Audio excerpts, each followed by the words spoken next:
పశ్చిమ గోదావరి జిల్లా ఉండి టీడీపీలో అసమ్మతి సెగలు కొనసాగుతున్నాయి. ఇటీవల టీడీపీలో చేరిన రఘురామకృష్ణంరాజుకు ఉండి టికెట్ కేటాయిస్తారన్న ప్రచారంతో మంతెన రామరాజు అనుచరులు ఆందోళనకు దిగారు.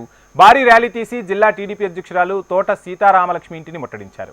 మంతెన రామరాజుకు టికెట్ కేటాయించాలని డిమాండ్ చేశారు. చాలా మనస్తాపం చెంది ఈ రోజున మరి ఇక్కడ రావడం జరిగింది.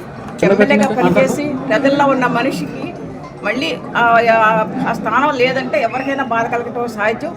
అదే పరిస్థితి ఈ రోజున మన కార్యకర్తల్లో కానీ నాయకుల్లో కానీ కనపడుతున్న ఉండి నియోజకవర్గం నుంచి చాలా పెద్ద ఎత్తున ఇక్కడ రావడం జరిగింది. మీరందరూ ఎవరో కూడా ఆందోళన చెందొద్దు. తెలుగుదేశం అంటే ఒక కమిట్మెంట్ గల పార్టీ, క్రమశిక్షణ గల పార్టీ. మన జాతీయ అధ్యక్షుడు నారా చంద్రబాబు నాయుడు గారు ప్రతి ఒక్కరికి కూడా న్యాయం చేసే విధంగా మరి అధికారం ఉన్నా లేకపోయినా ఒక పోరాడే మనిషి మన చంద్రబాబు నాయుడు గారు.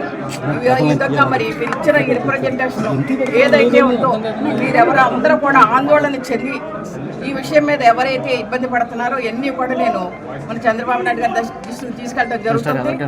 అలాగే మన తప్పనిసరిగా మనకి న్యాయం మీ ఉండి కాన్స్టిట్యున్సీకి న్యాయం జరుగుద్ది అని నేను తప్పనిసరిగా మీకు. పశ్చిమ గోదావరి జిల్లా ఉండి టీడీపీలో అసమ్మతి సెగలు కొనసాగుతున్నాయి. ఇటీవల టీడీపీలో చేరిన రఘురామకృష్ణంరాజుకు ఉండి టికెట్ కేటాయిస్తారన్న ప్రచారంతో రామరాజు అనుచరులు ఆందోళనకు దిగినట్టు తెలుస్తుంది. ఇక రామరాజు అనుచరుల ఆందోళనకు సంబంధించి అదేవిధంగా ఉండి టీడీపీలో అసమ్మతి సెగలకు సంబంధించి ఫుల్ డీటెయిల్స్ మా ప్రతినిధి పవన్ అందిస్తారు. పవన్. Thank you Vamsi. ఉండి నియోజకవర్గం తెలుగుదేశం పార్టీలో మొదటిగా ఉండి సిట్టింగ్ ఎమ్మెల్యే రామరాజుని అయితే తెలుగుదేశం పార్టీ ప్రకటించింది. అప్పటి నుంచి కూడా ఆయన ఎన్నికల ప్రచారంలో తీవ్రంగా ఉండి నియోజకవర్గంలో విస్తృతంగా ప్రచారంలో అయితే పాల్గొన్నారు. అయితే మొన్న చంద్రబాబు నాయుడు పాలకుల్లో నిర్వహించిన ప్రజాకాలం బహిరంగ సభలో నర్సాపురం ఎంపీ రఘురామకృష్ణరాజు తెలుగుదేశం పార్టీలో జాయిన్ అయ్యారు. అప్పటి నుంచి కూడా ఉండి నియోజకవర్గ ఎమ్మెల్యే అభ్యర్థిని మారుస్తున్నారంటూ నియోజకవర్గంలో విస్తృతంగా ప్రచారం అయితే జరుగుతోంది. ఈ సందర్భంలోనే రామరాజు కూడా 2 రోజుల క్రితం తన స్థానాన్ని వేరే వారికి ఇస్తున్నారని, ఉండి నియోజకవర్గంలో అభ్యర్థిని మారుస్తున్నారంటూ కార్యకర్తల దగ్గర తన ఆవేదన అయితే వ్యక్తం చేశారు. ఈ నేపథ్యంలోనే ఈ రోజు ఉండి నియోజకవర్గ కార్యకర్తలందరూ కూడా తెలుగుదేశం జిల్లా అధ్యక్షురాలు తోట సీతారామలక్ష్మి ఇంటికి వెళ్లి వంట వారికి కార్యక్రమం చేస్తూ రామరాజుని మాత్రమే ఉండి నియోజకవర్గ ఎమ్మెల్యేగా కొనసాగించాలంటూ నిరాదరణ అయితే చేస్తున్నారు.